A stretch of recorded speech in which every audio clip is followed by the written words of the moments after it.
RBSC education academy में आप सभी का स्वागत है।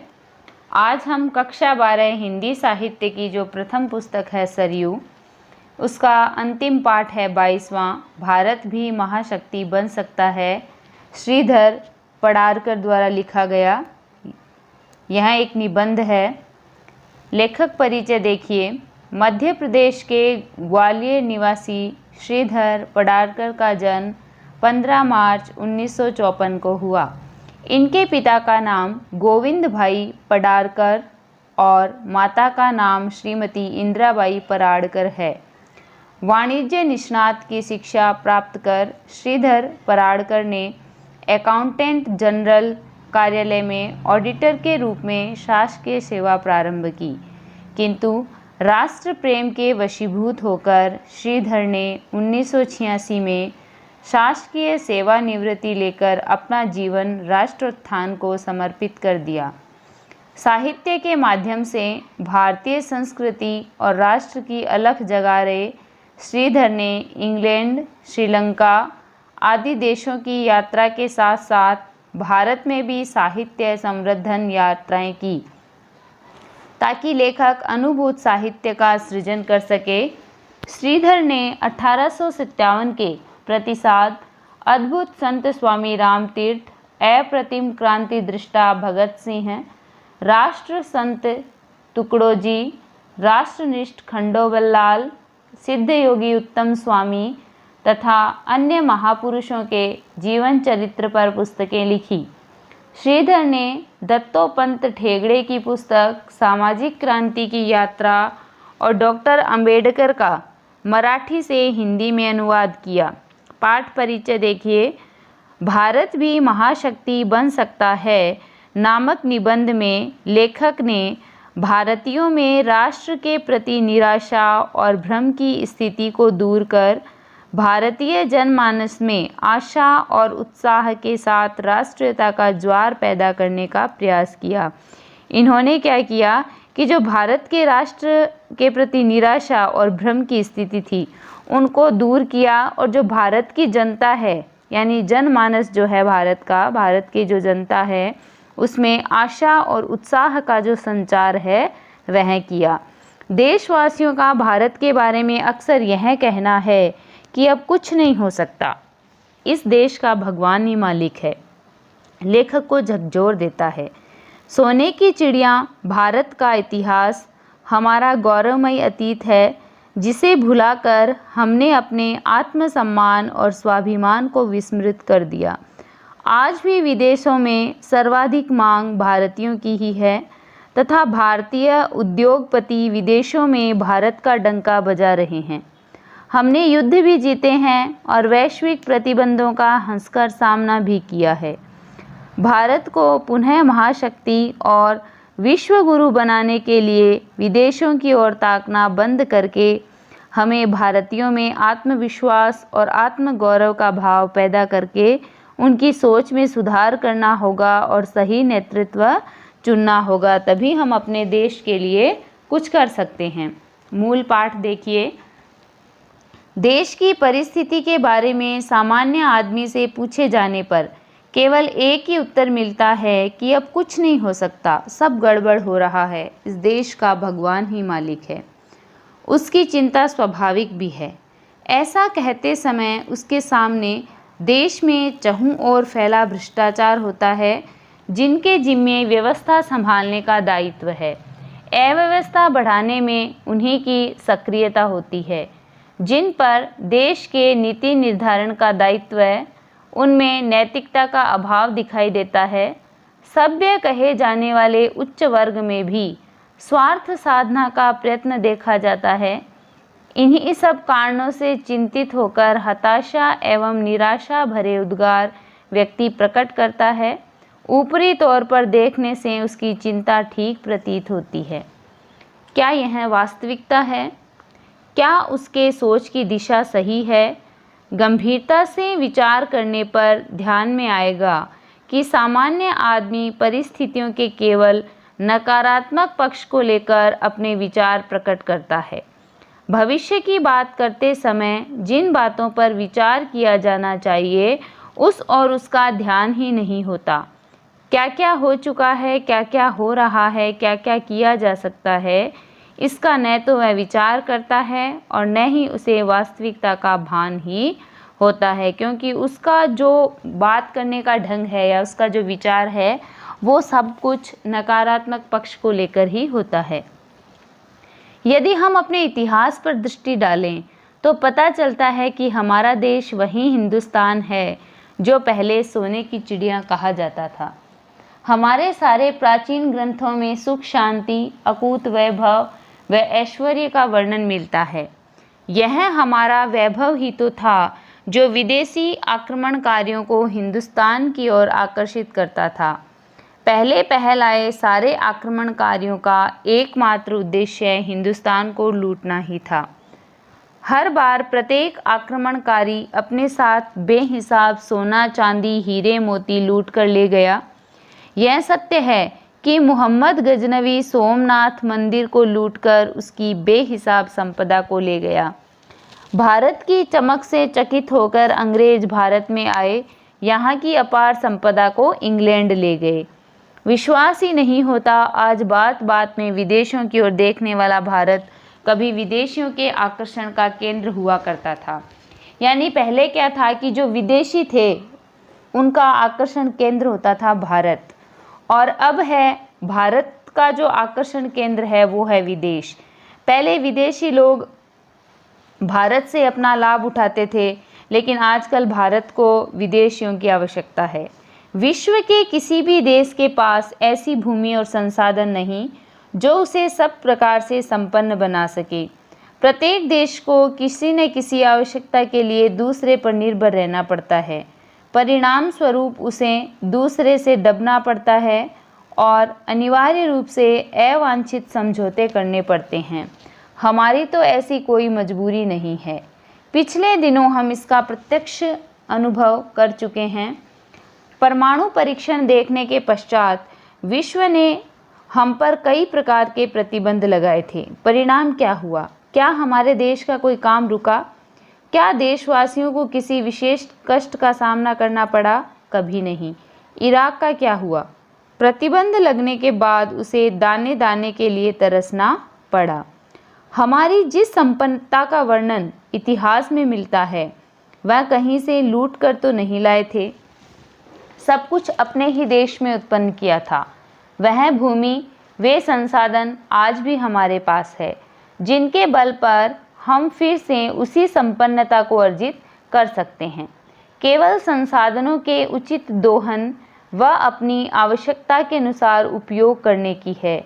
जैसे ही हम आवश्यक संतुलन बना लेंगे, हम अपना पुराना वैभव फिर से प्राप्त कर लेंगे। यानी इसमें लेखक ये कह रहे हैं कि जो संसाधन हमारे पास पहले थे वे आज भी है, केवल इस बात की आवश्यकता है कि हम उन संसाधनों का उचित प्रयोग करें। आज विज्ञान का बोलबाला है, इसे विज्ञान का युग भी कहते हैं। विज्ञान के बारे में कहा जाता है कि यह पश्चिम जगत की देन है। सामान्य तौर पर देखने से दिखाई भी यही देता है कि आज के ज्ञात सारे के सारे आविष्कार पश्चिम से ही हुए हैं, परंतु यह एक मिथक है। योजना पूर्वक इस भ्रम का निर्माण किया गया है। जिस समय ये आविष्कार हो रहे थे हमारा देश पराधीन था। अंग्रेजों ने सोची समझी साजिश के तहत हमारी प्राचीन शिक्षा पद्धति को तहस नहस किया। जिस नई शिक्षा पद्धति को हम पर लादा गया उससे या उसके द्वारा हमें वही पाठ पढ़ाया गया जो अंग्रेज चाहते थे। उन्होंने विज्ञान के नाम पर मात्र 19वीं शताब्दी में हुए आविष्कार ही पढ़ाए। इतिहास के नाम पर विकृत इतिहास पढ़ाकर भारतीय समाज के आत्मसम्मान को नष्ट करने का प्रयास किया तथा उसे आत्मविस्मृति की गहरी खाई में धकेल दिया। हमें पढ़ाया गया यहाँ पहले कुछ था ही नहीं, उसे अंधकार युग का नाम दिया और बाद में किए सारे कार्यों को अपना बताया। यानी कहने का अभिप्राय ये है कि अंग्रेज़ों ने जो आधी अधूरी जानकारी थी वो हमें प्रदान की, जिसके कारण हम जो हमारे सोने की चिड़िया भारत था उसके बारे में सही ढंग से ना पढ़ सके और ना पता लगा सके, क्योंकि जितने भी अच्छे कार्य हुए उन्होंने सारों पे अपना नाम दे दिया। उन्हें जो करना था उन्होंने किया, किंतु विडंबना यह है कि स्वतंत्रता के लगभग 60 वर्ष के बाद भी हम उसी राग को अलाप रहे हैं, उसी को प्रमाण मानकर चल रहे हैं।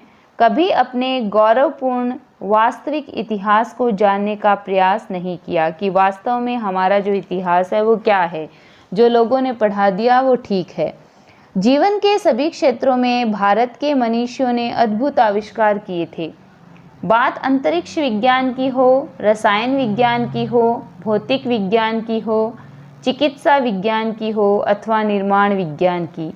आधुनिक भारतीय वैज्ञानिकों में sir J C Bose, C V Raman, doctor Homi Jahangir Bhabha, A P J Abdul Kalam आदि की वैज्ञानिक उपलब्धियों को हम कैसे विस्मृत कर सकते हैं, यानी इन उपलब्धियों को हम कैसे भुला सकते हैं। भारतीय वैज्ञानिकों द्वारा न्यूनतम खर्च में अपना स्वदेशी उपग्रह मंगल ग्रह पर भेजना आज भी संपूर्ण विश्व को आश्चर्यचकित कर रहा है। अमेरिका हमारी बौद्धिक क्षमता से भयभीत है। जिन लोगों ने हिंदुस्तान के गौरवपूर्ण अतीत को सामने लाने का प्रयास किया भी उन्हें संकुचित मस्तिष्क का एक प्रतिगामी बताकर उपेक्षित किया गया। आवश्यकता तो इस बात की है कि अपने ज्ञान विज्ञान के उस भंडार को एक बार खंगालें। इससे हमारा अपना उद्धार तो होगा ही, विश्व का कल्याण भी होगा। यानी सही तरीके से जब हमारे हिंदुस्तान के गौरवपूर्ण अतीत की जानकारी हम ग्रहण करेंगे तो हमारे देश की या हमारी संपूर्ण जनता का क्या होगा, कल्याण होगा, विश्व का कल्याण होगा। सामान्यतः कहा जाता है कि हिंदुस्तान का आदमी कायर है, मूढ़ है, निकम्मा है, किंतु यह भी भ्रामक है। दूसरे विश्व युद्ध की संभावित पराजय को टालने के लिए अंग्रेजियों को इसी देश के वीर पुत्रों की साहस पराक्रम की आवश्यकता पड़ी थी। 1962 में हिमालय की दुर्गम परिस्थिति में बिना शस्त्रों के डटकर चीनियों का सामना करने वाले जवान इसी देश के थे, यानी वो कहाँ के थे, भारत के। 1947, 65, 71 में पाकिस्तानी फौजों को धूल चटाने वाले हिंदुस्तानी ही थे। यानी कुल मिलाकर कहने का अभिप्राय ये है कि हिंदुस्तान के जो लोग हैं वो वीर हैं, साहसी हैं और कर्मठ हैं। 90,000 की विशाल सेना को आत्मसमर्पण के लिए विवश करने वाली सेना हिंदुस्तान की ही थी। विश्व के इतिहास में ढूंढने पर ऐसा उदाहरण नहीं मिलेगा। हिंदुस्तानी मूढ़ भी नहीं है। यदि ऐसा होता तो विश्व में भारतीय विद्वानों की मांग क्यों होती। आज ऐसा कौन सा विकसित देश है जहां संपूर्ण जिम्मेदारियां हिंदुस्तानी न संभाले हुए हो। विश्व के सभी जाने माने विश्वविद्यालयों में अध्यापन का कार्य करने वालों में हिंदुस्तानी अध्यापकों की संख्या कम नहीं है। विश्व की अधिकांश प्रयोगशालाओं में भारतीय वैज्ञानिक कार्य कर रहे हैं। कई देशों के राष्ट्रपति, प्रधानमंत्री, मंत्री, प्रशासनिक अधिकारी भारतीय अथवा भारतीय मूल के हैं। कई देशों की संसद में भारतीयों ने जनप्रतिनिधि बनकर वहाँ के समाज जीवन में अपने महत्व को प्रतिपादित किया है। यह सब क्या मूढ़ कही जाने वाली जाति के लोग कर सकते हैं? यदि भारतीय मूढ़ है तो देश के प्रमुख औद्योगिक प्रशिक्षण संस्थानों के बाहर बहुराष्ट्रीय कंपनियां डेरा क्यों लगाती है? तब लोग पूछ सकते हैं कि इतना सब कुछ होते हुए भी हमारी दुर्गति क्यों है। पाठक के मन में यह प्रश्न उठना स्वाभाविक भी है। उपयुक्त वर्णन करने का मेरा उद्देश्य भी यही बताना है कि हमारी समस्या संसाधन की कमी, मूढ़ता, आलस्य, अकर्मण्यता नहीं है। हमारी मूल समस्या आत्मविश्वास की कमी व आत्म प्रत्यय के अभाव की है। यानी हम अपने आप पर विश्वास नहीं करते, हमें ये नहीं पता कि हम क्या कर सकते हैं, यही हमारे में कमी है। हमारी समस्या गलत दिशा के चुनाव की है। हमने स्वतंत्रता के इन 60 वर्षों में कभी भी भारत को भारत बनाने का प्रयत्न नहीं किया। हमने अपनी प्राथमिकताएं तय नहीं की। पहले हम भारत को रूस बनाना चाहते थे, अब इसे अमेरिका बनाना चाह रहे हैं। विदेशों के विकास के प्रारूप वहाँ के लिए ठीक हो सकते हैं, वहाँ की परिस्थिति भिन्न है, वहाँ के समाज की गठन भिन्न है, उनकी आवश्यकताएं भिन्न हैं। उन्होंने अपने देश की परिस्थितियों को ध्यान में रखकर अपने देश के विकास का प्रारूप तैयार किया है। हमें अपने देश की परिस्थिति, भौगोलिक स्थिति व समाज की मानसिकता तथा आवश्यकता के अनुरूप विकास का प्रारूप तैयार करने का प्रयत्न करना होगा। चीन का उदाहरण हमारे सामने है। अचार, पापड़, साबुन, मंजन जैसी वस्तुओं का उत्पादन बहुराष्ट्रीय कंपनियों को सौंपकर उसने अपने हाथ नहीं काट लिए। बहुराष्ट्रीय कंपनियों को खुली लूट करने की छूट उसने नहीं दी। आज अपने दम पर वह महाशक्ति बन बैठा है, पर हम चीन से कुछ सीखने की कोशिश नहीं करते।